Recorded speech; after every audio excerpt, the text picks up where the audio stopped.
What's up, everybody? Welcome to the second episode of Ready, Set, Recap, where we recap what's been going on. I'm Daniel, joined as always by my best friend Skyler. This week, PlayStation's been canceling games, Xbox had a showcase, Until Dawn had another trailer, Supergirl started production, and the Oscar nominees dropped. But before that, Skyler, you do anything fun this week? Fun? It depends on who you ask. I spent the entire week in my spare time painting Warhammer minis, Ayo. and they're not even mine. They're my brother's. Painted a lot of Tyranids this week. That's cool. Did you, because I know you had said before, not on the show, but just to me, that like all of them were now built. Are all of them now painted, or at least like started painted? No, no, because yeah, like a couple weeks ago or last week or whatever, got all of them, all the Tyranids from my brother's army built. I would say that well over half of the remaining ones left are all primed and ready to be painted, but there's still a good chunk. Tyranids are a horde army, Yeah, which means, for those who don't know, you need lots and lots and lots and lots of guys yeah. on the They're table. basically almost exactly the bugs from Starship Troopers, It's where it's just an just ocean of thousands bugs. of them. Yeah. Or if you've played Warhammer 2, which came out last year. Oh yeah, Or yeah, yeah. Space Marine 2, excuse me. Space Marine 2. With Tyranids are a main bad guy in that, and it's just oceans of bugs falling over mountainsides. That's what this is. That's what I'm painting. Not alone, of course. Me and my brother are doing it together. And I guess basically, because I have my own army, I'm doing Space Marines Salamanders. They're the Green Fire Boys. Yeah. And basically, like we've decided, instead of like each just toiling away, like we both double down on one army, and then we both will work on the next one. So I shifted focus to doing his instead of mine. So I've got a big old gray pile of shame, as it's called, a bunch of unpainted, unprimed guys. But once his is done, I'll switch focus to it. So it's fun. It's a fun hobby. I think once I get things like well and truly being done, I'm gonna start posting pictures on something. I guess Blue Sky, because I deleted everything else. But I'll start Good. posting pictures of completed stuff because I got to make social media worth it somehow, I guess. Fair. I really personally didn't do like almost anything interesting this week. I played a little bit more of Indiana Jones, which was a lot of Mhm. fun. I think almost done with the Giza, the Egypt section of that game. I do feel like I enjoyed the Vatican section more just because I had been there, and so it was like, oh, this is just like that thing that I did at the place. Obviously, I wasn't punching Nazis, although I would have. You Um, know, that's interesting you say that, specifically those two map areas, because I felt when I was in the Vatican section that I was just yeah, like toiling away at a map that was really confusing. And I was like, okay, I can't wait to see what else this game has. But then once I left it and got to Giza, I'm like, okay, this somehow has like less going on. Like I think it's cool. I still like yeah. the Egypt, type vibes and stuff, but kind of I think the Vatican might be cooler. I don't know. Still need to get to that last thing. I haven't actually played that at all since I said I was playing it last. That's fair. Yeah, it's I don't know. I still very much like the Giza section. I think it's great. It's just like it just doesn't have that like extra thing on top of it of like, oh wow, I recognize this thing. You know what I Sure. mean? Well, Other than the I guess there's a pyramids little or bit the of it. Sphinx. Yeah, well, but like, from being there in person. Yeah, of course. But Well, eh, you sent me a picture, a really cool picture, like a side-by-side comparison of like, hey, here's a restaurant I went to, and here's that same spot in the game. yeah, Because one of Bethesda's strengths in like mapping out real-life places, like they've done it in Fallout and other things, is like they actually managed to, in an interesting and somewhat accurate way, shrink down a real-life place into a digital playground. And to see that they did it that accurately, that you're like, no, no, no, I yeah. stood here. I I know was like, what this exact spot is. That's really cool. yeah, yeah, because the very first place for people who haven't played it, the very first place that you go in that game once you leave like the tutorial section is a real castle called Castle Sant'Angelo, which you may know also if you're an Assassin's Creed fan as being the one from Assassin's Creed Brotherhood where that guy is doinking his sister, I think. Mm, Yeah. But beautiful castle, really weird history of like it was a castle and then it was a prison and then it was a morgue and like all kinds of stuff. And then it was like a hiding place for the Pope during the whatever.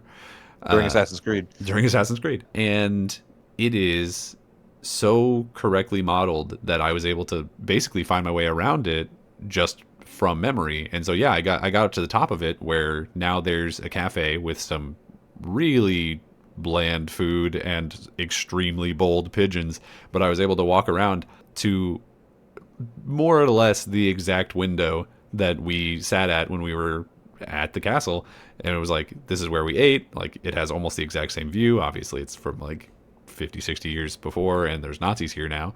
Mm. But like, it was close enough that I was like, I don't know, it was really, really cool. I was really happy with it. Yeah, And obviously I yeah. haven't been to Giza, so I can't be like, this is just like that time. Well, that's the next place to go then. Yeah, we'll get right on that.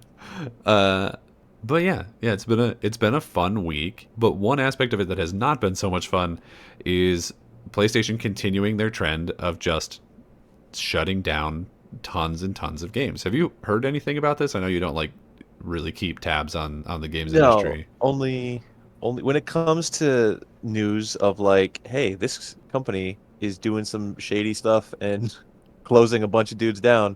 I get that news directly from you, and I'm about to get it from you right now. So yeah, tell me about it. Hell yeah. Okay, so I feel like I kind of need to put a little bit of explanation on it then. So in 2021, PlayStation came out and they were like, hey, all of the games that we've been making have been doing great for us. The Spider-Mans, the God of Wars, these big, like, cinematic, basically movie, dramatic games with, like, a focus on single player story and narrative. Like, that is the Yeah. thing that we're focused on. They're like, those are doing great for us. However, what we really want is a game that we can put out once and then just monetize forever. A live service game, like Call of Duty or a Fortnite or something. And so they, it's unclear the exact percentages because in that same earnings call or whatever it was, they said that they wanted 60% of their funding for video games to be switched to live services. But at the same time, they were also like, we're increasing the amount of money we're putting into first party games. And so it's Mhm. like, it's not exactly like they switched 60% of the money off of first part or single player to live service games. Sure. But surely a large percentage got shifted over. And since then, we have heard very, very little about any of those games until this year, or I guess I should say like the second half of 2024, wherein every time that we heard about them, it was like, and this one's been canceled, and this one's been canceled. Like ones that had not been announced yet were getting canceled, and often the studios associated with them were also being shut down alongside it, which is just awesome. So, just to run through a couple of them, I think this is all of them, but it may not be. Most recently, there was a Horizon MMO that got canceled. This was being worked on by NC Soft. They're like a big Mm. MMO company, and they were going to make one based off the Horizon Zero Dawn franchise. That just got canceled. The team over at Bungie was making a like single player or not single player, a live service, but like third person spin off game for Destiny called Payback. That also got canceled. They had partnered with a outside studio called Deviation Games. It was a brand new studio. They canceled whatever that studio was working on, which also caused that studio to lose funding and then close. Fantastic. Their studio, their London studio, they canceled whatever co-op game they were working on and also closed that studio. Ugh.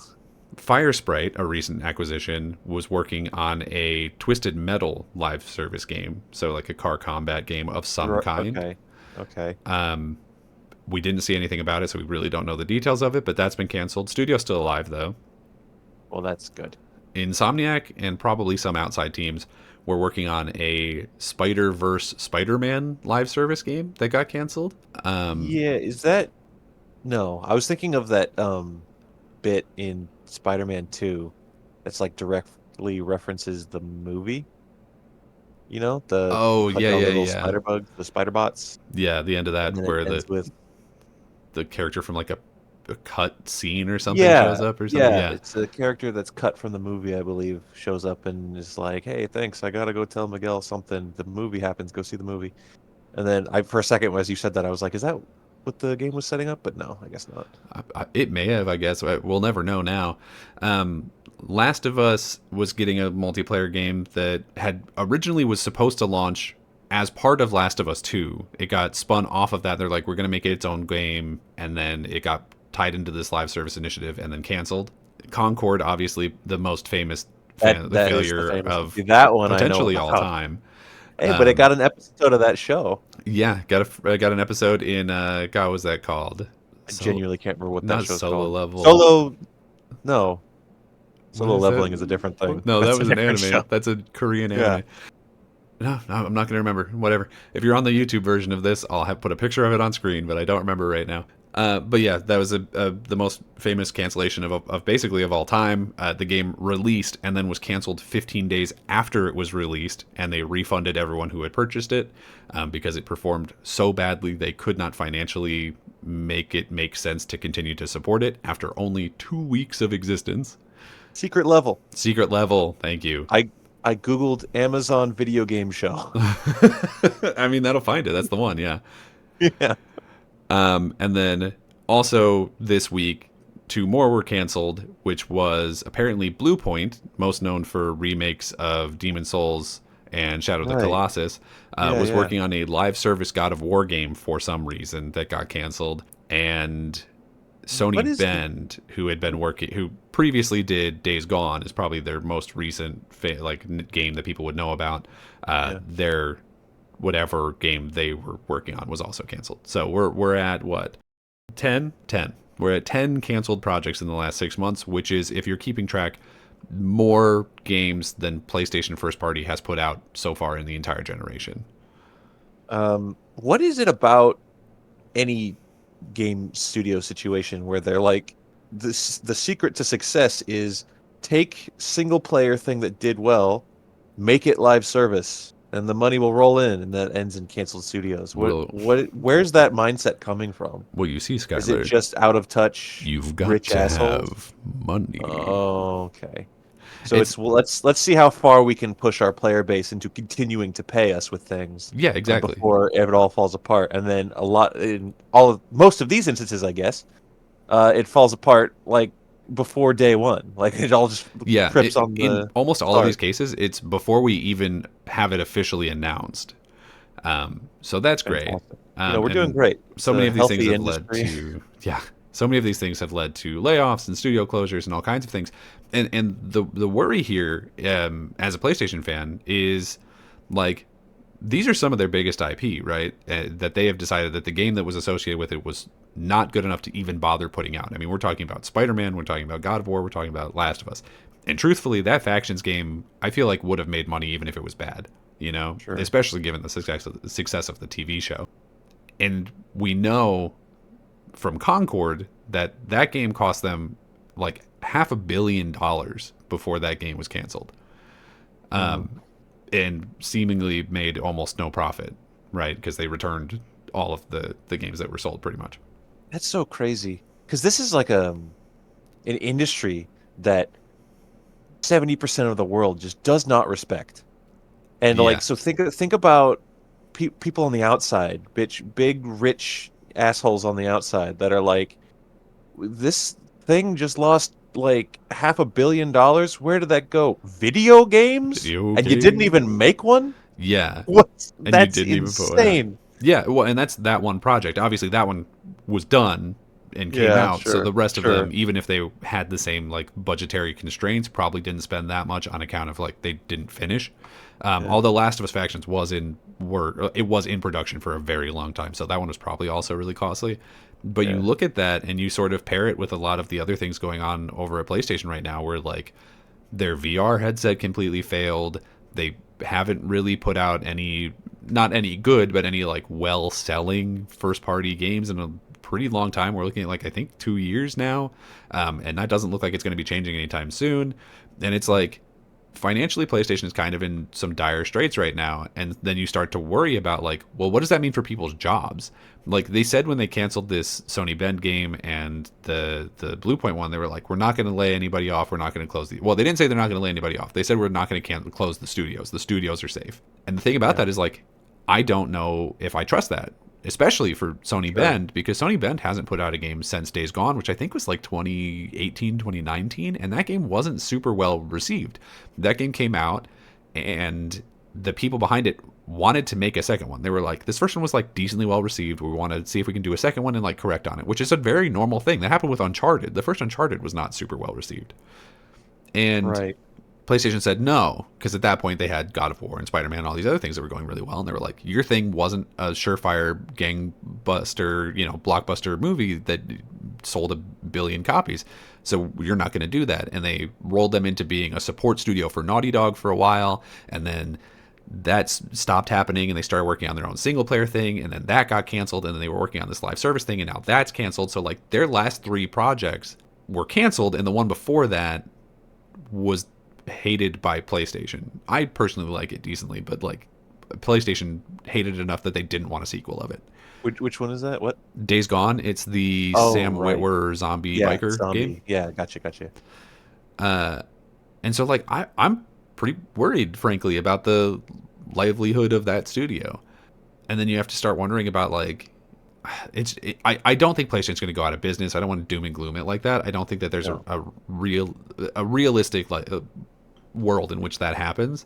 Sure. What I think is more like absolutely worst case scenario would be they would sell PlayStation, because there's a ton of like huge companies who are looking to buy into video games right now. We're looking at Google and Amazon, and unfortunately Elon Musk even has been like, I want to buy into video games, and also Tencent, which was recently named by the U.S. government as a Chinese military company, so they probably wouldn't be allowed to buy anything American.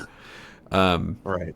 So I think I would very much rather none of those guys be buying PlayStation. Yeah, exactly. With some stupid harebrained idea of like, we're gonna put it in a chip and put it up your nose and into the frontal lobe of your brain, and then then you can play Last of Us, and we can market you another Last of Us remake in an advertisement that we stream directly to your dreams while you sleep. No, how about we just buy a PlayStation? That's absolutely something that Elon would do if he bought PlayStation. But it's the thing that worries me is not just necessarily like, oh, well, they've lost all this money, they'll have to find a way to recoup it. Yes, that worries me. But on top of that, it's also, you have to keep in mind the opportunity cost of having spent all of this time on these games and then to cancel them, right? Because what that means is like all of the studios who are working on these 10 projects and God knows what else that they're working on that's going to end up getting canceled or come out not good, right? Like, could have been working on something else. Like, there was a part of Insomniac that was working on this instead of working on a next Spider-Man or a next Ratchet and Clank. There was a part of Naughty Dog that was working on Last of Us Factions instead of we actually have the name of their next game is, I think it's Intergalactic. That one looks pretty good, actually. But like, was that game delayed because of this? And then this didn't come out, so it wasn't even worth that delay. You know what I mean? And so it ends up hurting the PlayStation brand even more of like, it's going to be a while before we start getting, if they pivot all of this back to single player content, which probably won't happen. Most likely they're going to continue, at least to some extent, doing live service, which makes sense. Like, it makes sense for them to want at least 1 or 2 of those that are successful. Like, they have Helldivers now, which was very successful, but they also don't like fully own that. It's a second party thing. It's complicated. Sure. I would say Helldivers is a good example of like a not horrible live service. Yeah, I mean, of course, there's tons of examples, right? Because people love Fortnite. Mm-hmm. Like, when Fortnite started, it was like that meme of like, oh, it's just this crappy little game, whatever. The kids play it and they do the dances. But now, like, Fortnite's become its own like IP acquisition thing. Yeah, and it's just snatching up all the stuff, and people love playing it, like of all ages. So that's obviously probably the end all be all example right now. But Helldivers is a live service game. I typically don't like live service, but I play Helldivers all the time. Yeah, and there's it's fun. It's a fun game. Still, sure, you can buy stuff, but you also don't have to buy stuff. You can just play the game. Yeah, I would call that non-predatory. So I think that might be the answer. Don't be predatory. Right. And actually put the games out would also help, I think. Yeah, that's step number 1. You would think that would be like step number 1. So that's my concern, is it's like, now it's going to be hurting even into the future as like these teams have to repitch ideas of what they want to do. And apparently right now it's unclear what PlayStation even wants them to pitch, because before they were like, hey, we're not going to force you to do live service games, but we would like it if you could work on them. That's what we're looking for. That's the thing that we are more likely to greenlight if you pitch it to us.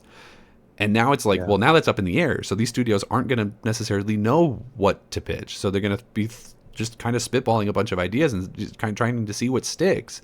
And that's really worrying. And then it's like, we have a couple of games announced, but like, we don't know what else is being worked on, and probably not a ton at this point because of how many other studios have been working on this.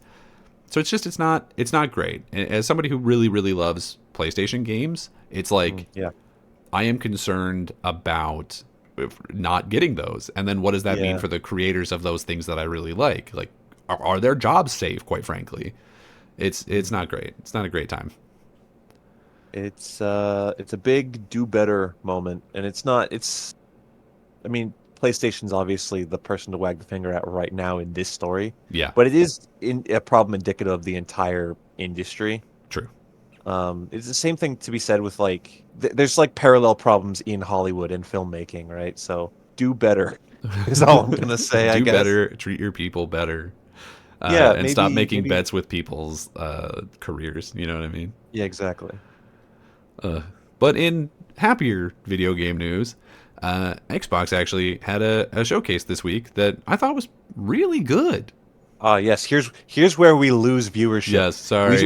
We spend 20 minutes wagging our finger at PlayStation, and we're like, no, but the good news is But the good news Xbox. is Xbox is doing good. Xbox is doing the good stuff over here. Ah, man. That's Yeah, I hope people don't just everyone. immediately think it's console wars. But yeah, it's just like it's a bad Everyone. combination of things of like PlayStation's not doing great right now, and Xbox, I mean, certainly has problems. We can talk. I'm sure we'll be talking about them negatively in future weeks. Let's all take a deep breath. I But this have week, no allegiances, yeah, but couldn't care Xbox less, did just frankly. show off 4 games, and we're going to talk about those 4 games.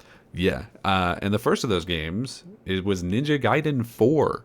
Were you interested in that? Have you played the Ninja Gaiden games before? No, I'm not a Ninja Gaiden player. I think Ninja Gaiden was like a meme in the sense of everyone's like, oh, it's like the hardest game ever, Yeah, it was right? the Dark Souls before Dark Souls. Yeah, yeah, of Yeah. course.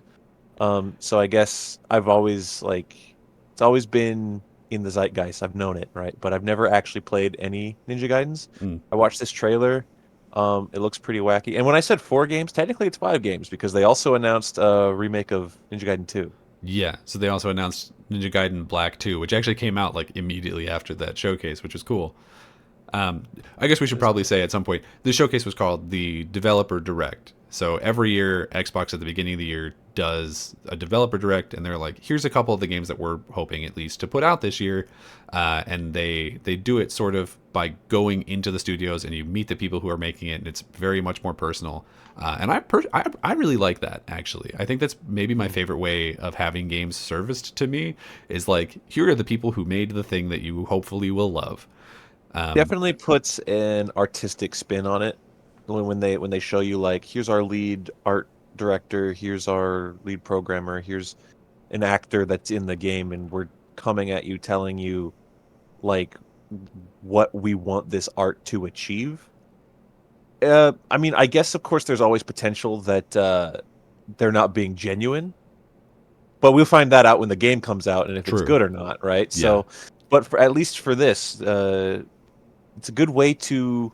I don't want to sound cynical, but it's a good way to market and sell the game, where they're like, "Here's we're passionate about this. Here's what it is." Yeah. So, yeah, I'm also not like the biggest Ninja Gaiden person. I haven't played any of them. I'm aware of the franchise, like I know how important it is, how legendary it is. The thing that has me really excited is that this is a character action game, and Koei Tecmo has partnered with Platinum, and Platinum is like the people for character action Sure. games. They did Nier Automata. They did at least the first Bayonetta. I don't know who made it after Nintendo acquired it, but like if you can think of a recent really good character action game, chances are Platinum worked on it. And so they are exactly the people to tap for this sort of thing. So I think it was really smart for Koei to partner with them. I don't really know exactly what the like who made that connection. I'm assuming that Koei and Platinum were like, we have this idea, but then it's being published by Xbox. So I don't know, like maybe they're just paying for it. It doesn't matter. I think it looks really good. I'm probably going to end up playing this. But I am also one of those people where it's like, oh, but I want to play the original ones first. So I might have to do that. But I have until fall to figure out what I'm going to do with that, I guess. sure. But for me, what was game of the show was the one they went to right after that, which is South of Midnight. Yeah, we talked about this last week. Yeah. Yeah. This is genuinely probably the game that I am most looking forward to this year. And granted, some of that may be because I don't actually like feel in my heart that Grand Theft Auto 6 is going to actually come out this year. That one would be higher Sure. in my Yeah. in my like Of course. excitement tiering. if I felt confident that it would come out. But with that in mind, South of Midnight looks phenomenal.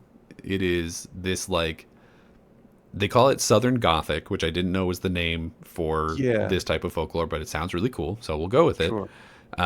It is a Southern Gothic action adventure game where you play as this girl Hazel, who is a weaver, which means that she uses like textile and knitting to create magic that she is then using to combat like Southern Creole folklore monsters. Or yeah, yeah. And it is I really interesting and really unique. I think I'm in love with the aesthetic of it, and the this gameplay yeah, looks good too. So it's it looks really cool. Last week was you kind of telling me about it really more or less for the first time, and yeah, then seeing I really like the art direction in this, specifically the folklore creatures and monsters. You got a big catfish, you got the mm, big gator that we talked about last week, all kinds of monsters and neat stuff.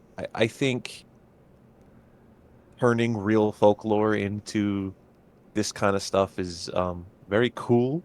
yeah, So yeah, I'm excited to I will play this. yeah. I will play this. And they said, I believe, that all of these games are on Game Pass day one, Yes, right? every single game that was shown here is on Game Pass day one. So So there you go. I will definitely play this. yeah, I think the thing that has me the most excited about this is the fact that it taps into specifically that Southern Gothic folklore, because Mm, one of the things that they talk about in some of the like interviews and stuff that have come out afterwards is people have been asking them like, well, if there was a book that I wanted to read because this looks really interesting, where would I like what book should I read to learn more about this folklore? And sure. what it turns out is that like most of this isn't written down. Like this comes from a folklore that is entirely word of mouth storytelling and just like Yeah, almost like told in the way that like stories about cryptids are told, you know? sure. Yeah. And that's really exciting to me because I think, sort of combining these ideas with the fact that she does like textile and weaving and that sort of thing, it's like, oh, well, how is a not like what's a very common non written way of maintaining stories? And a lot of that is told through like, needlepoint and quilting and all of these sorts of things. And so I Yeah. almost wonder if that's intentional because it also looks like her story arc is going to be partially like she starts as kind of a brat at the beginning of that Yeah, trailer, yeah.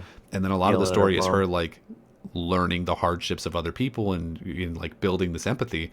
And I think that it's a really interesting story of being like learn this folklore, learn about this people, learn about their troubles, and then you'll care about them more. It's such Yeah, a yeah, I mean yeah. it sounds really simple when you put it that way, and obviously when it's turned into this art form it's going to be a lot more drawn out and a lot more dramatic, I'm sure. Who um doesn't love a good coming of age story though? yeah, That's it looks so good. I am so very excited for this, and it comes out April 8th, so I won't have to worry or wait too long to play it. yeah. um Very excited for it.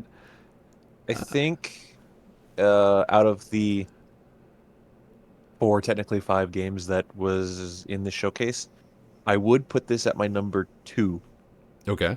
Is number There, one the next one? no, Oh, okay. So I know it's a little shocking, isn't it it? it, it is.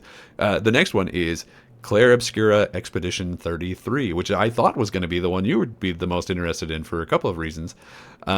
It is a French studio making a turn-based game based off of their love for JRPGs, most notably like Persona and like Final Fantasy, and those things are very apparent just looking at the game. Or yeah, It has this like really beautiful artistic art style, by which I mean like literally in that the villain of it is called the Paintress, and the whole gimmick is yeah, this woman paints a number in the sky, this time 33, and everyone of that age or older in the world seemingly disappears or is presumed dead. They basically get MCU blipped. sure, got it. And so they are sending out an expedition, as they have many times before, to go to the island with where this paintress is and stop her, kill her, whatever. And I think it looks really, really good. And I genuinely thought that this is going to be the one that you're most excited for, because this is the one that I am second most excited for. It looks really, really good. And I don't know if you would have known this, because I don't know if they mentioned it in the developer direct, But there are some really big name actors attached to this. Are you aware of who they would be? No, not even a little bit. Who's in this? So the main character, whose voice you would have heard in the trailer, is voiced by Charlie Cox. Oh, He's voiced by Daredevil himself. Another our callback to boy, last week because we were just our talking boy about Daredevil. Daredevil. Because we're so in the know of the We are times. on the pulse of the people. Absolutely. But he's playing the main character. And then it's unclear at this point. I think he's a party member. He might be just like some guy. But Andy Serkis is also in the game. Oh, okay. Yeah. Well, me missing these voices must have been a fault of just skimming through the footage. It's possible. It's possible. I'm in love with the idea of this. The first couple times that we saw it, it was like, oh, okay, it's a cool looking turn-based RPG. Like, I'm not really sold on it. It looks good, but I need to see something special. Yeah. This was the one that sold me on it. Okay. From the like art perspective, where they're showing off, like it seems like a lot of the aspects of it are based on different forms of French art. Like there's these robots that they introduced that are called like gestrels or something, and that's clearly a play Right. on like gestural art. Sure. Yeah. There's all kinds of cool things like that, and then they show this like big balloon man whose name I forget, and he pops out of the water. He's like your form of fast travel basically, because he like flies you around places. Mm-hmm. And he pops up out of the water at one point and he goes enchanté, and that's all I needed to know. That was every single thing I needed to know to be like, yeah, I'm gonna play that one for sure. I'm in on that way Yeah. harder than I should have been. But yeah, that one's also pretty soon. That's April 24th. So April's a good month for me, and it's also, I'm gonna be wrong, it's also your birth month. Yeah. No, yeah, that's correct. Okay. All right. I was afraid I was gonna be wrong. That's right. I am going to be Logan's Rund in this upcoming April. I'm turning 30. Yeah.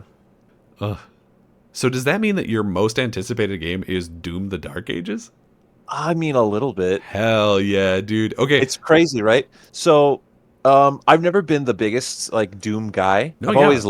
always liked it, and I've always like been like, oh, that's cool. But I've never like this may be sacrilegious to say, but I played Doom 2016, and I was like, okay, like I wasn't in love with it, and I won't think go that's into fine. why because it's Yeah. been so long.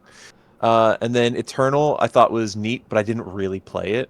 And then this one, well, first of all, I really connected with what they were saying about like we're specifically trying to make a different play style for all of these games. Like Right. Doom 2016 was run and gun.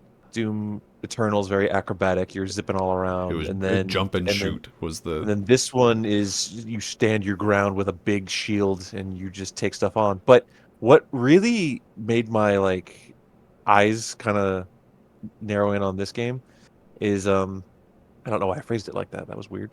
But It was a squint. You fully squinted at it. And you were like, yeah, "What's going on here?" I leaned forward. I did the gamer lean when Yeah, I yeah, saw just the art style of Mm. this world they're doing here. I was talking about Warhammer earlier.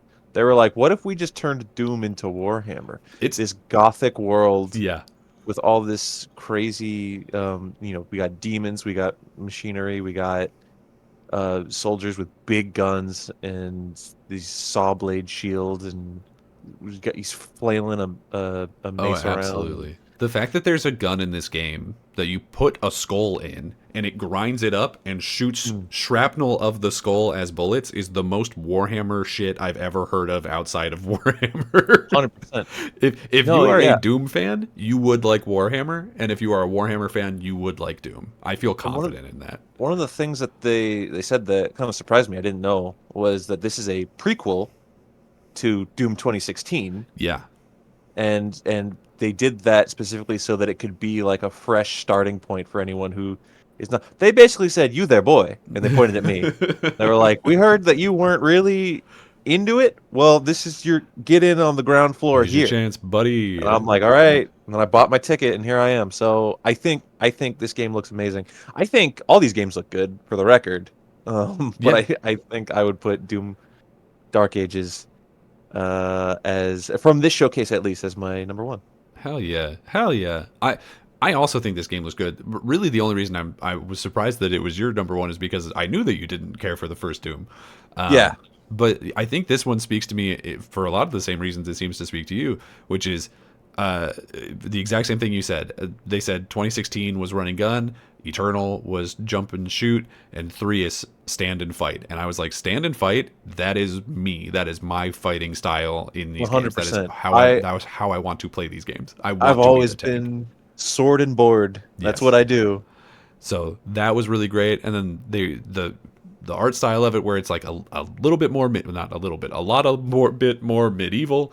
You've got like the fur cape, and you've got the sauce shield, and you're flying on a dragon at one point. Like, Yeah, hell yeah, dude, the that's dragon so and cool. the big mech thing that you control. Yeah.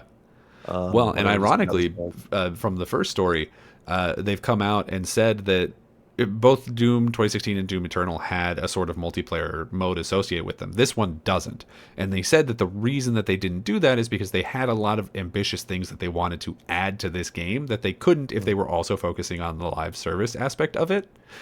And So those they two just things that they named were flying on the dragon and fighting in their yeah. mech. So they just doubled down on a single player experience. Uh huh. That okay, come on. That's it's based. It's straight Yeah, up based. that's what I want, man. I mean, Doom. That's probably gonna rub some people wrong because a lot of people love the Doom multiplayer fighting type stuff. Hmm. In fact, when we went to what's it called? The very underwhelming convention. Oh, QuakeCon. Yeah. QuakeCon. I Thank you. I was promise that like, used to be good. I don't know what happened to it. it's all right.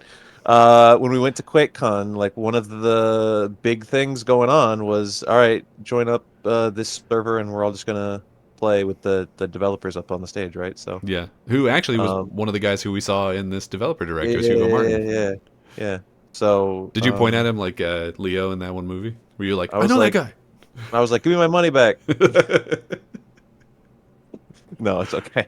Um, yeah, I think this one really got my attention.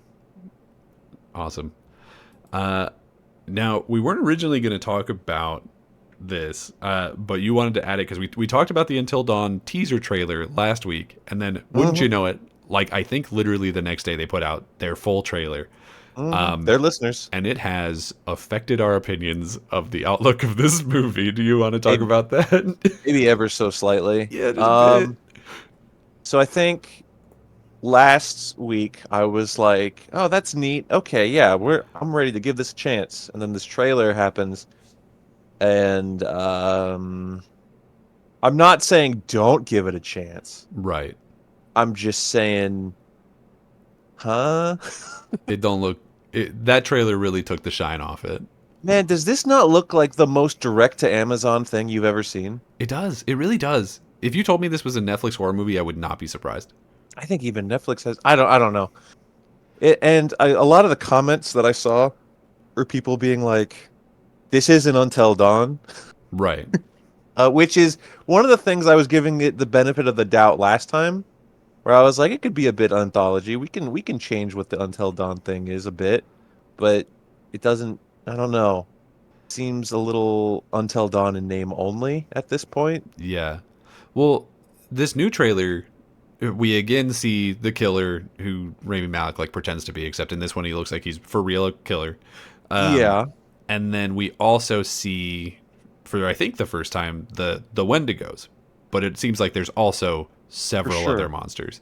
Yeah, So it so they looks are like definitely tapping on like they put the things from that Wendigos game. in, and Peter Stormare. And Peter Stormare, Um, who they works put at the a gas Wendigos station. in.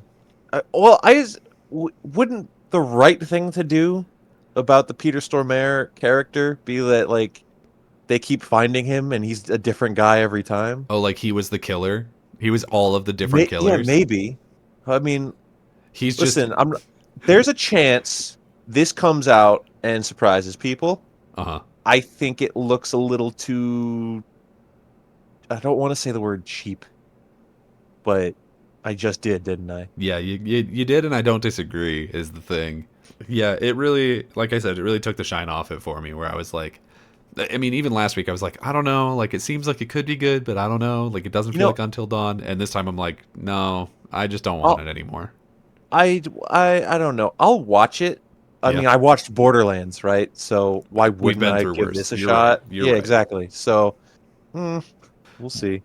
Well, a What's the release movie. date on that? Is that Ooh, like that's a middle good of the question. year? Until Dawn 2025. There's not even a poster on it. It says April. Oh, that's like soon, soon. Oh wow, April's the month for all of this stuff. Yeah. April 25th. Okay, You well, turn old, this comes out, and two really good games come out. all right. So Let's see. that's pretty cool. What a great month. Well, in hopefully at least better movie news, we also got teased with the first look at Millie Alcock as Supergirl. Yeah, kinda. Kinda, yeah. So she's not in the costume, although we have seen her in the costume in some of the like leaked set pictures from Superman because she is in that. But we got an official look at, production has started. Here's her in the chair. We can see the Supergirl logo, which looks nice. And she seems to be at like a bar or potentially on a spaceship. I don't know. I'm relatively interested in this movie. This is also the movie where we recently got confirmation that Jason Momoa is playing Lobo, which has been rumored like since James Gunn took over. Yeah, yeah, yeah. So that'll be Basically, interesting. Yeah, before even he, before, kind of. I Yeah. think I may be wrong on the timeline of this, but I think before we even knew that they were hard shifting from the DC EU slash Snyderverse Hmm. into what is now the DCU, people were like, he's gonna stop being Aquaman, he's gonna be Lobo, or he's gonna play Yeah, Aquaman and he's Lobo, just or gonna he's be gonna both.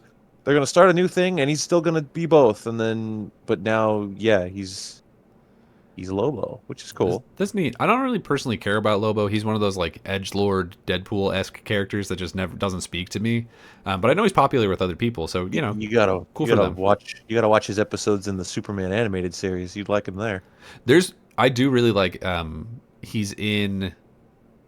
he's in a semi recent animated Superman movie where him, Superman, and Martian Manhunter fight Parasite, who turns into a kaiju. That movie's really Okay. good. I really like that one. And I think it is the Superman animated series where him and Lobo are like caught by Mongol and put in that zoo or whatever of like the last of their Yeah, kinds. That is a yeah, really good yeah. episode. I'm I sure do that's really that. like him in that, or at least I really like the episode. Maybe I'm just kind of okay with him in it. He's He voiced by doesn't Brad ruin it. Garrett. I mean, what's not to like? You know what I mean? Yeah, there you go. Are you familiar at all with the comic book that this is based on? Supergirl, Woman of Tomorrow.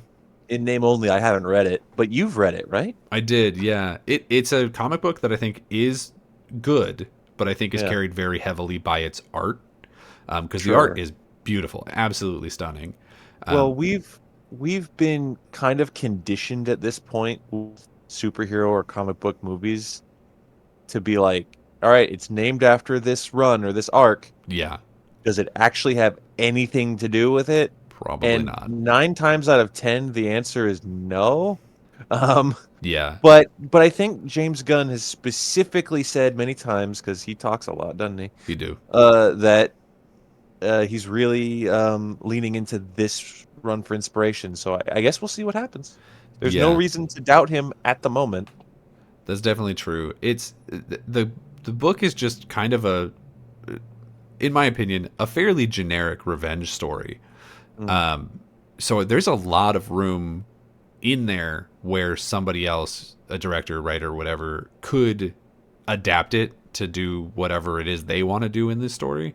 I think it's open enough where this, like I said, the story of it's not bad, but I don't think it's necessarily the thing that people are most pulling out of that. It is very much the art of it, and sure. if that is representative of the sort of design that we're going for this movie, then I'm 100% in, and I'm Mhm. very interested in it. I don't think it comes out like anytime soon. I think it's like next year or maybe even 2027. But either way, I think they're saying next year, right? I mean, if it's in production now, I would hope so. It'd be 2026, it but I just says don't it know. says 2026 film. It could be pushed back.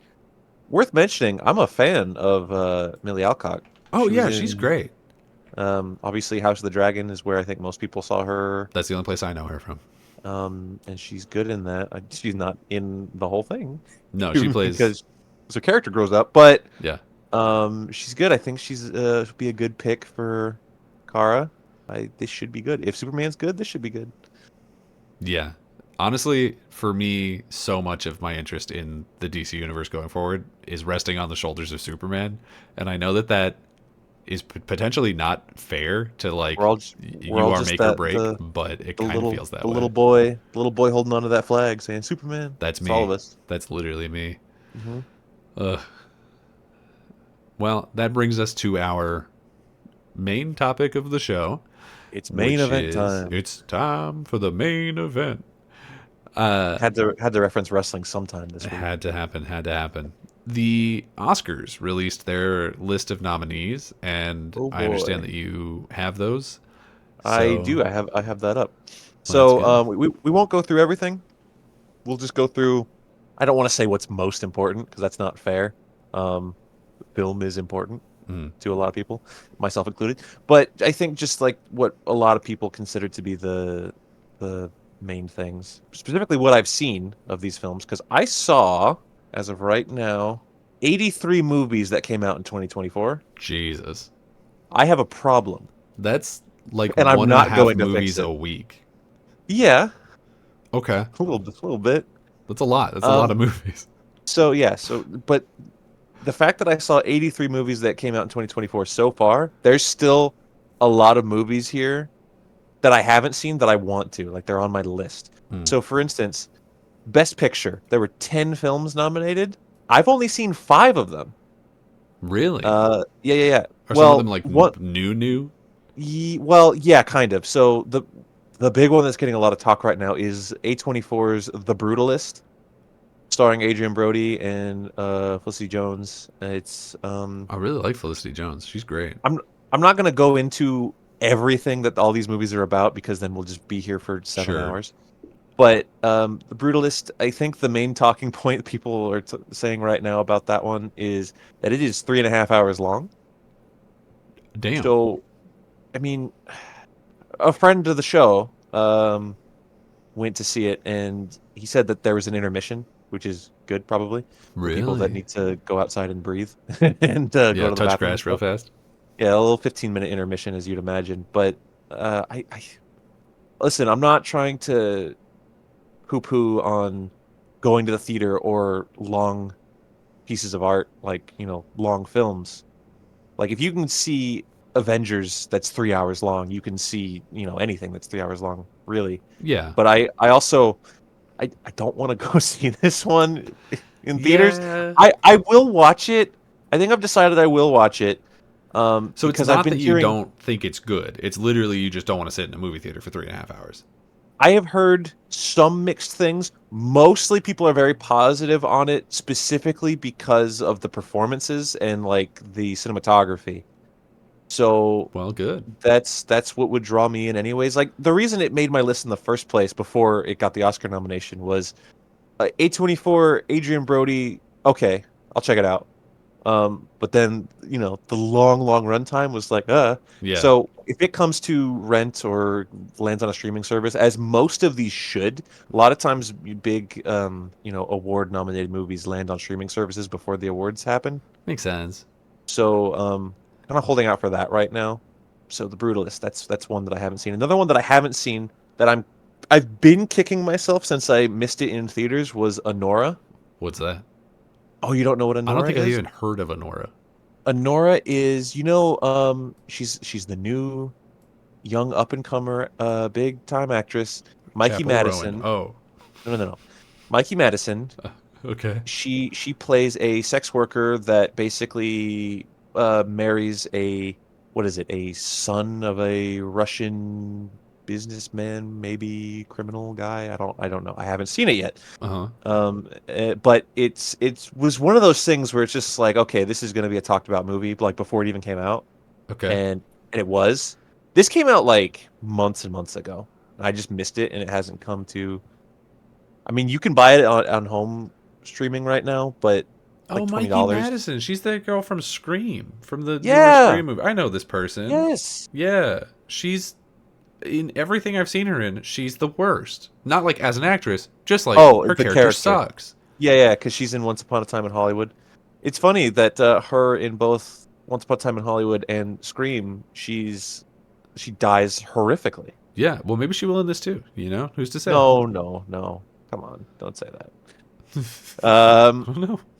Yeah, so that one's been on my list. I will be watching it basically as soon as I can.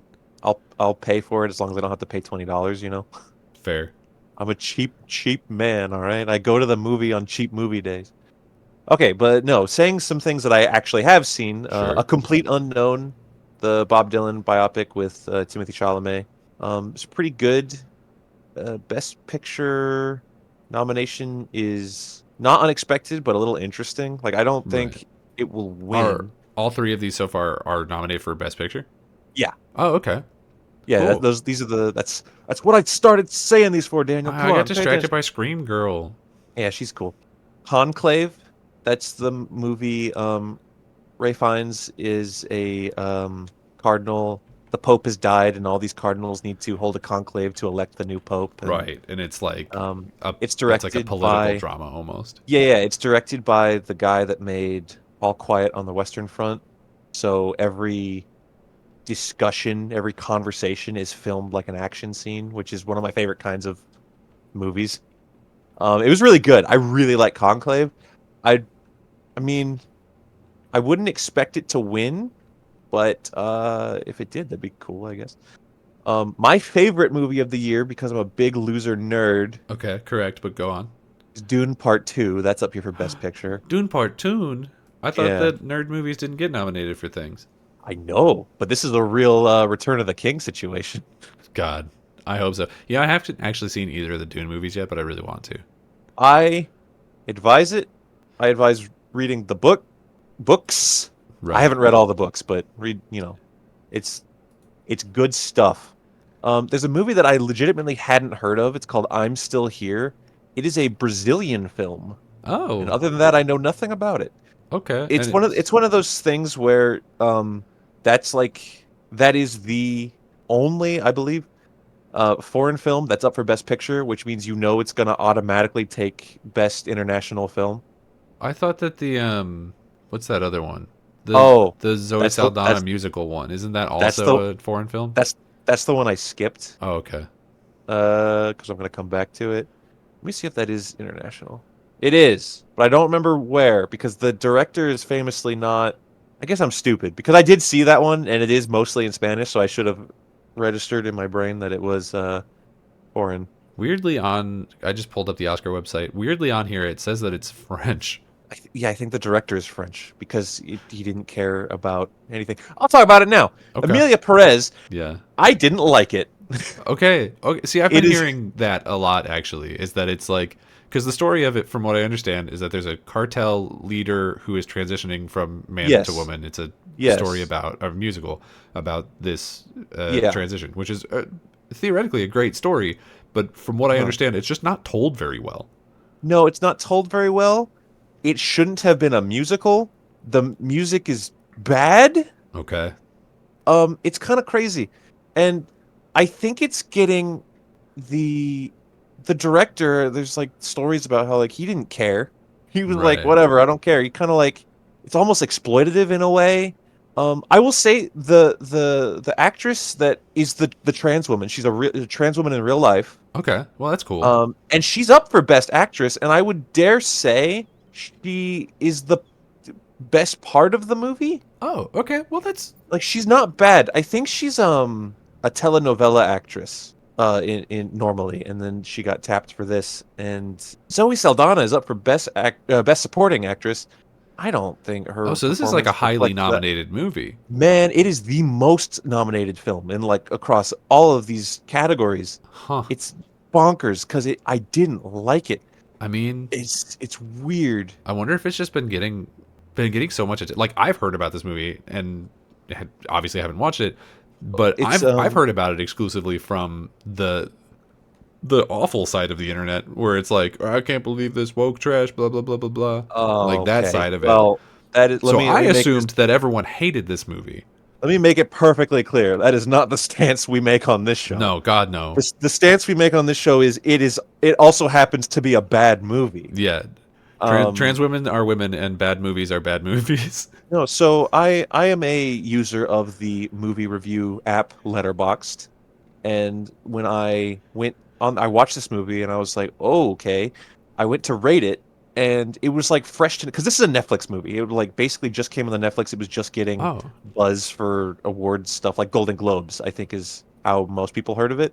Most non-cinephile people, right? So all of the like the review graph was very like heavily like in the 4 stars, 4.5 stars to 3.5 stars, and my mind was boggled by that. I was like, really? What's going on here? Now, if you look at it now, it is different. 'Cause now that people are actually watching the movie, they're like, this, I don't like this. yeah.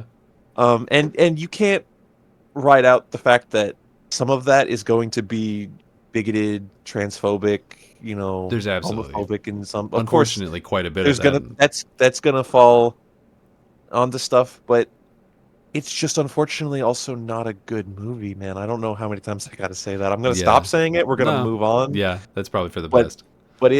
it's nominated for a lot of stuff. Well, It won.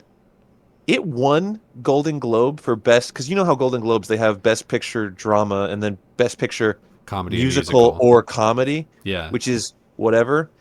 So not only did somehow the Golden Globes throw the movie Challengers, the Zendaya tennis, Yeah, yeah. but it's not about tennis. um, not only did they put that under comedy, which I'm like, okay, I mean It's it's a definitely not funny a movie, but musical. it's not no. So, But then Emilia Perez beat it, huh. which blows my mind. I mean, I've heard almost unanimously good things about Challengers, so I really like I'm it. a little bit surprised to hear that. Challengers is not nominated for any of the stuff here, though. Is it not? Well, not Best Picture. I don't know if it's anywhere else. But I don't know if there's some weird Yeah, is it like cutoff on a for different that. cutoff? Yeah, I maybe. have no idea. But it Uh, was a really good movie, and it's got like no attention here, which is upsetting. were there any other ones nominated for Best Picture? Yeah. So the last three, there's one called Nickel Boys, which I had heard of. I don't know much about it. I haven't seen it yet. I think it's about two uh young poor kids like growing up. That's all I got. Okay. Um, Yeah, works for but me. then no, the last two are ones that a lot of people have heard of and talk about. The Substance, which the fact that it got Best Picture is or nomination is crazy. I Hmm. kind of love that it's here. I don't think it stands a chance of winning. Probably not. Um, but you know what? To be fair, it's kind of in that same vibe of Everything Everywhere All at Once, where because that movie's very cartoony, and so is The Substance. And Yeah. the fact that I don't know, every once in a while the Academy is like, let's just throw in a silly one. Is But I loved The Substance. That was like my number three movie of 2024. it looks good. It's genuinely one of the ones that I actually would like to watch. Is that Yeah. also A24? That one is no. It says Mubi. Oh, I don't. I Okay. don't I don't know. Is it like a Right? streaming movie? No, I think that might be a technicality because maybe no, it's just called Mubi. It's a United Kingdom, United States thing. Sure. Don't know. Exciting. No idea. I All don't right. remember seeing that. And then the last one is Wicked. Yay. I haven't seen Wicked yet. I plan to see Wicked. I like musicals. We talked about Wicked before on one of these things we've recorded. Something I we don't did, remember. yeah. We always talk about Wicked, these guys. Yeah, we've always been No, holding space for Wicked. always hold space for Wicked. Yeah, that's the 10. So just to run it down again, there's Anora, The Brutalist, Complete Unknown, Conclave, Dune Part 2, Amelia Perez, I'm Still Here, Nickel Boys, The Substance, and Wicked. What do you think will Some win out of crazy. that? Ooh, well, okay. Depends on how cynical you're asking me to be. Okay, as cynical as you think the Academy Awards call for. I think Amelia Perez winning this is not unlikely. I think the Okay. Academy is going to pat themselves on the back. I would love it if Dune Part 2 did a Return of the King and took a Best Picture for a science fiction movie. That'd be so cool. Yeah. But if I had to go in between, I would say there's been a lot of talk for The Brutalist, and I think it's very much up the Academy's alley. Didn't it win the Golden Globe for drama? I think it did, yeah. I mean, that that seems like a good point that it's at least highly esteemed. In high esteem, I think is the more correct way to say that. Yeah. Yeah. Best director nominations. There's only 5, and they're the directors for Honora, The Brutalist, Complete Unknown, Amelia Perez, and The Substance. I always get really confused by the difference between some of these categories, where it's like, what is How the how difference can between like, how can Best Picture not also indicate Best Director? yes, for Yeah, one, a little bit. but also like best director, like the director, he's the person who directs, like he's choosing Yeah, shot composition and doing those sorts of things, right? he's the driving force. Well, shot composition would also fall under cinematography. Yeah. So it's not like he's not saying what to shoot and how to shoot it, but cinematography is its own award. So Yeah, well, but that's what I'm saying is it's like I know they have a director of photography, but doesn't the director also yeah. tell them like these are the shots I want? Yeah, but I guess it all comes down to how you shoot it. I don't know. Huh? You push the button, you get an award. I don't know what to tell you. Sounds good to me. Okay, best actress. There's Cynthia Erivo for Green Girl on Wicked. There is Elphaba. yeah, there you go. Whatever. There's Carla Sofia Gascon. That is the she's the trans woman from Amelia Perez. Oh, okay. Mikey Madison got a nom for Honora, which is cool. Demi Moore for The Substance. That's awesome. She's good in that movie. But again, God. it's such a particular. All performances in that movie are so particular and out there that it's not unlike. I guess it's just odd to see the Academy put her up, Yeah. but How I'm cool for it. must it Sure. be to be Mikey Madison right now and be like Oh man. kind of come out of nowhere? Like I know that Once Upon a Time in Hollywood was also like a really highly Yeah. acclaimed movie, but she was Yeah. effectively a bit role in that movie to Well, my yeah. understanding. Honora's like her first lead. Yeah. And I'm she's pretty sure. nominated for Best Actress in a Leading Role. Oh That's yeah, she's awesome for her. And she's what, like yeah 24 probably? younger than us. How Yeah. dare she? And then the last one here for Best Actress is Fernanda Torres, who's in I'm Still Here, which is Brazilian, and I haven't seen it. So, Gotcha. Gotcha. Best Actor, we got Adrian Brody from The Brutalist. I wouldn't be surprised if he won just because of how much people have been talking about it. Yeah. Timothy Chalamet, Complete Unknown. Interesting. I've said before about Timothy Chalamet performances that he never fully disappears in any role he's in, I don't think, whether it be Bob Dylan or Paul Atreides or Hmm. Willy Wonka, right? He's all these things, and I never stop seeing Timothy Chalamet in a way that kind of adds to the charm of it. It's odd. I don't think he'll win, but I'm glad for he seems like such a chill dude. Yeah. I've Um, really previously I have not been a huge Timothy Chalamet fan. This year yeah, has really turned me around on him. I think man, he knows. He was like, put me in charge of my own PR. I'm just yeah. gonna I'm just gonna do whatever I want. Good for him.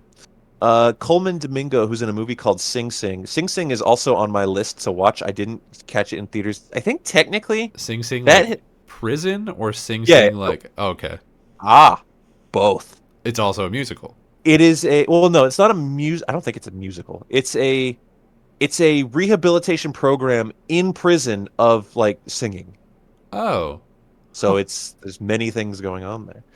But I've heard amazing things about Coleman Domingo and his performance. I think this movie hit film festivals in 23 and then didn't get like a bigger release until 2024, which is why it's happening in award circuits now. Sure. I have no idea where to watch it. It's a bit tough to find right now, so I'm gonna have to start getting some of these on physical media. Ray Fiennes for Conclave, really good in this movie. Huh. A lot of people are really good in that movie. I like Ralph Fiennes. And then Sebastian Stan for The Apprentice, where he played one Donald Trump. I'm surprised that I mean, he's a really good actor. I'm surprised that got nominated because the last thing that I had heard was that they were trying to do that like actors on actors thing and like nobody wanted to do it with him because no one wanted to talk about Trump. That's not his fault. No, it's not. But like I assumed that the same thing would be like, and that's why we can't nominate him for this thing. Sure. Um, I haven't seen The Apprentice. It's iffy, right? Because when that movie got announced, it was just like I don't know. Yeah. I The last so thing I much. want in my world right now is more of that That's. guy. I'm not saying it won't be a good movie, but Yeah. and I really like Sebastian Stan. I think he's really good in basically everything I've seen him in. Um, it's just so much of our time as Americans is spent thinking about this fucking guy. Yeah. Pardon my French. No, you're right to say it. Um, and so it's just like, I get it. I get it. He's bad. Art of the deal. I get it. Um, but people are saying his performance is really good.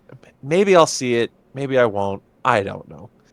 If it's, I'm glad he's getting award nominations. I guess Yeah. is I'm what I'll glad say. Sebastian Stan is being recognized for his work. I wish the work was different.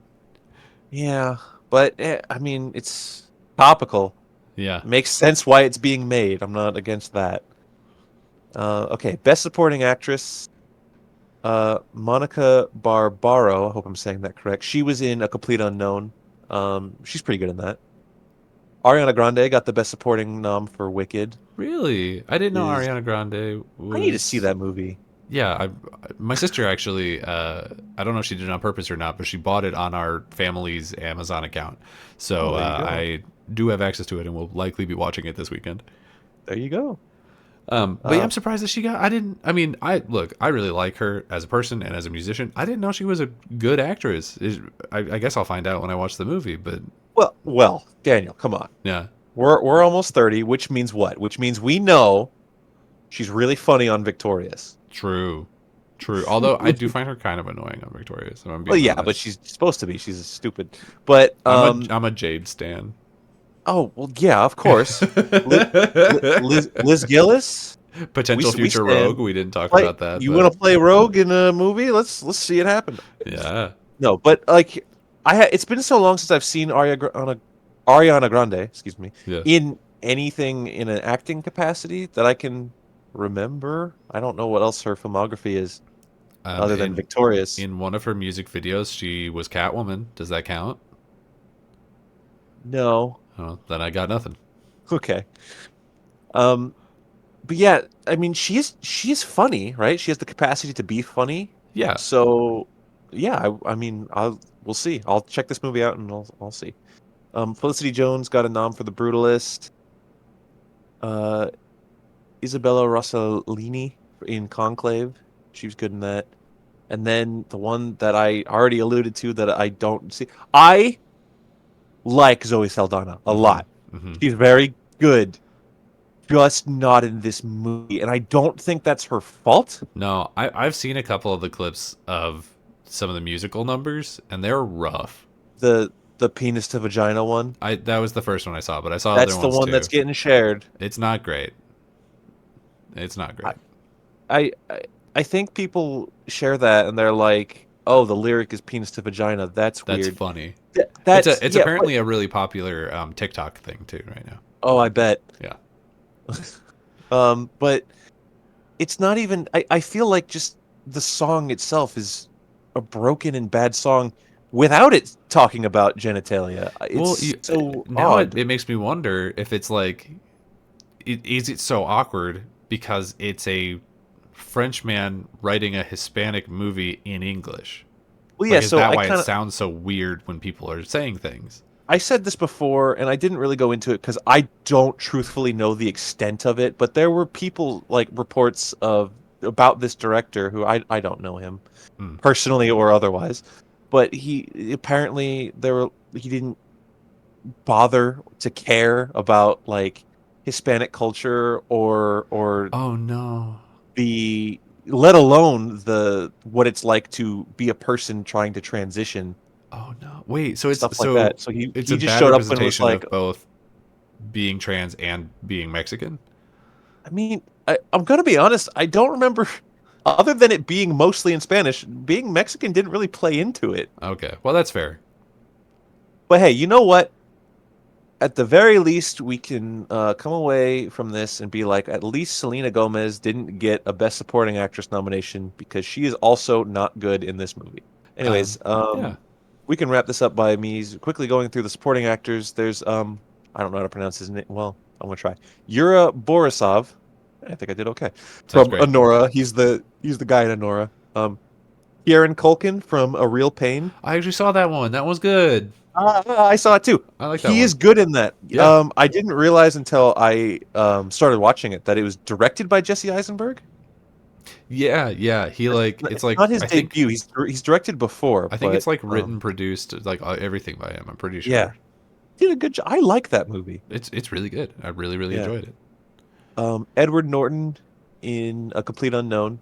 He's good in that. Edward Norton's good in basically everything. it. Uh, Guy Pearce in The Brutalist. I don't know about that one yet. And then Jeremy Strong in The Apprentice. Also haven't seen that. So those are all the Best Picture, Director, and all the acting nominations.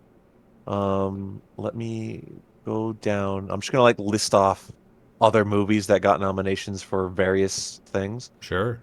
So A Real Pain got um, Best Original Screenplay nomination, and Jesse Eisenberg is credited on that, so good for him. Hell yeah. A movie called September 5th got Best Original Screenplay nomination. That Oh, I one heard about is that this one. I just actually the really wanted to see TV, that. TV studio while something's happening? Yeah, it's at the Olympics. Yeah. Some like Okay. terrorists take the Israeli, I think, people hostage. The Right. athletes Yeah. from Israel, they take them hostage, Sure. which is You also, I know, guess, timely. th- Unfortunately. there's been there's been a lot of these things where I've been like, yeah, I don't know, and I don't have anything to say about it. That is because let me explain myself here. When I decide You whether saw or you not saw I'm one and a gonna half movie a week, and you couldn't see these. when I decide there's so many movies, Yeah, man. apparently. When I decide I'm gonna see a movie, or if I decide I'm not gonna see a movie, I don't really dig into it. I don't say I like September 5th. What is that about? Like I'll just go see it. I mean, Oh, granted, okay. I didn't. Let me look through what I saw in 2024 to see if I can Yeah, find a prime while you're doing example of that, let me ask something I you, didn't. because we've looked through, all the major awards so far. Mm. Are from the movies that you've seen, which is apparently quite a few of them, are there any ones that you're maybe not surprised, but like a little disappointed didn't get nominated for Best Picture or Best Actor or anything like that? Um, well, Challengers would be one. Oh yeah, for sure. Uh, that would be, but again, I don't know if that's a weird cutoff thing. I feel like Not it would have been surprised. nominated for a couple things, if not. Not surprised. That Furiosa, I don't think got anything. Oh, let me look. Let me go to like Cinematography or something, because the only thing I know maybe from those movies is they're always shot really well. cinematography. No, you better believe Emilia Perez got a cinematography nom, but definitely not. Hell Okay, yeah. so cinematography, there's nominations for both Dune Part 2, which is an amazing looking movie, and also Nosferatu. So I would really like it if one of those two won. The Brutalist is also up for cinematography, and that's Probably what gonna people win. keep talking about Yeah. for that movie. So, I get it. Okay, animated feature. Here we go. So there's a movie called Flow. I I don't don't know what know. that Yeah, I is. don't know what that is. Let me give I that a quick. apologize for. Oh, I no, wait, that's the cat one. Is that the cat? That's the That is cat the one. cat. Yeah, I've heard of Yeah. that. All right. All right. I have not seen the cat one, Me neither. but seeing it on here is not surprising because people were talking about it, and it is animated, and we have to fill the category. So of course. Sure. Speaking of having to fill the category, our obligatory Disney picture, Inside Out 2, which is not super. Yeah, I heard mixed things on that.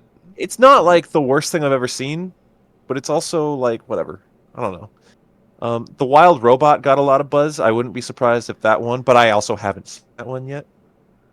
There's a movie called Memoir of a Snail, which again I haven't seen. Man, What the I've hell? seen 84 fucking movies, and all I can talk about is the movies I haven't seen. Excuse me, I'm a fake fan. Apparently, Um, Here's one I have seen. Hold on to your seats, ladies and gentlemen. Wallace and Gromit, Vengeance Most Foul. You better believe I saw that. there was a Wallace and Gromit movie in Hell yeah! 2024. It was straight to Netflix, and it came out like right around Christmas time. Oh, okay. And it But it's got really cute. nominated. Yeah. Well, you got it's stop motion, yeah. So that Sure. that animation is Yeah, I guess it is pretty pretty great. impressive. Yeah. I really like Wallace and Gromit. Hell yeah. Well, when is the Oscars this year? When are the Oscars this year? What am I? a guy that knows that kind of stuff. I just assumed you had a page open that would have it said on the top or something. I did, but I have to scroll down to the part that says, "It is Sunday, March 2nd, All right. 2025." Well, that's further away than I would have thought about since we've already got the nominees out. But all right. Yeah. Well, you gotta understand, we got the nominees. It gives us time to go see all these movies we haven't seen yet. So by the time, Oh, it's by the to time that by the time that the Oscars actually roll around, my 2024 number will be we'll be at 100. it better I'll have be. You better get those Mhm. numbers up. Yeah, these Or- are rookie numbers. Yeah. Well, Oh, you saw Borderlands, but you couldn't see Mariah? I look forward I'm to that sorry. comment. Okay. Yeah, I look forward to that comment from a friend of ours in the comments. Please leave a comment. Please leave a Yes. comment. Yeah. Yeah, I think that does it for the Oscar talk for now. There's a lot of good movies, a lot of bad movies, a lot of okay movies, and sometimes all of kinds of movies get awards. All of Isn't them that at the nuts? same time.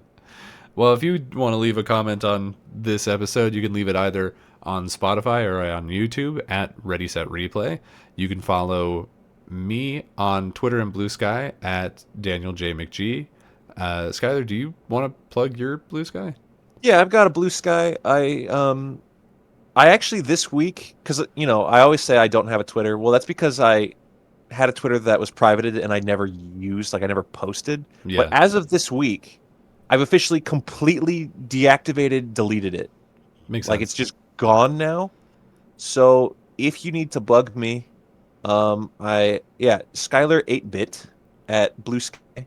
Cool. I'm gonna try to post things there. I think I was talking about earlier that I'm gonna try to start like posting like pictures of the Warhammer stuff that I've been painting or whatever.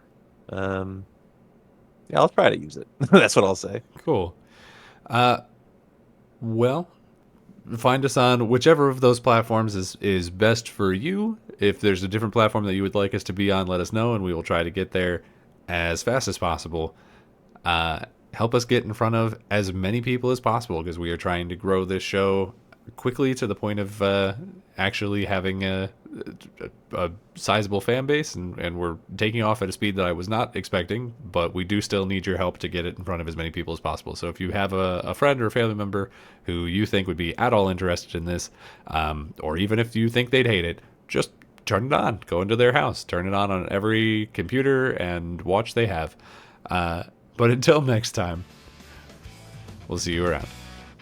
The game's just starting, the world's so bright.